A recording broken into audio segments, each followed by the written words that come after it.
গাজীপুর আদালতে ৩ সম্পাদক সহ ২ সাংবাদিকের বিরুদ্ধে মানহানি মিথ্যা মামলার প্রতিবাদে মানববন্ধন। শেখ মোহাম্মদ হুমায়ুন কবিরের তথ্য ও ভিডিও চিত্রে দেখুন বিস্তারিত।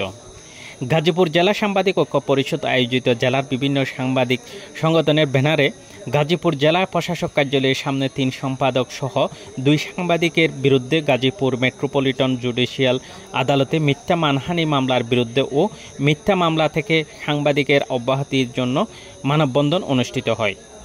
সাংবাদিক মোহাম্মদ ইব্রাহিম খন্দকারের সভাপতিত্বে ও সাংবাদিক মোহাম্মদ ইব্রাহিম খলিলের সঞ্চালনায় বক্তব্য রাখেন জার্নালিস্ট ওয়েলফেয়ার অ্যাসোসিয়েশনের কেন্দ্রীয় কমিটির সভাপতি গাজী মামুন।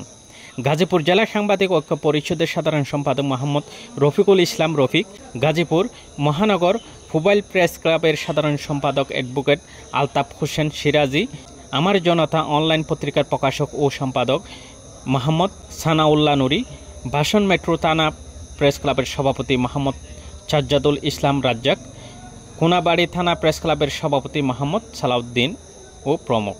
সাপ্তাহিক জাগরাত জনতা সম্পাদক গোলাম কিবরিয়া, বার্তা সম্পাদক মোহাম্মদ নুরুজ্জামান শেখের বিরুদ্ধে স্বৈরাচার আওয়ামী লীগ দূষর মাজাহারুল ইসলাম রুবেলের ষড়যন্ত্রমূলক মিথ্যা মামলা প্রত্যাহারের দাবি করেন সাংবাদিক নেতারা।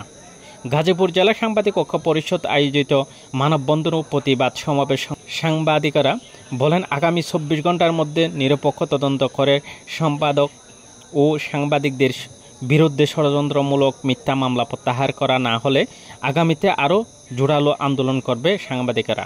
পারিবারিক জমিজমা নিয়ে ঝামেলার হস্তক্ষেপে ভুক্তভোগী পরিবারের সাক্ষাৎকার ও কৃষক লীগ নেতা মোজাহারুল ইসলাম রুবেল এর বিরুদ্ধে আওয়ামী লীগ নেতাদের সাথে ছবি নিয়ে একাধিক সংবাদ প্রকাশ করার সাংবাদিকদের নামে মানহানি মামলা করে কৃষক লীগ কর্মী মোজাহারুল ওরফে রুবেল। মানববন্ধনে গাজীপুর জেলার বিভিন্ন উপজেলার প্রিন্ট ও ইলেকট্রনিক মিডিয়ার সাংবাদিকরা উপস্থিত ছিলেন।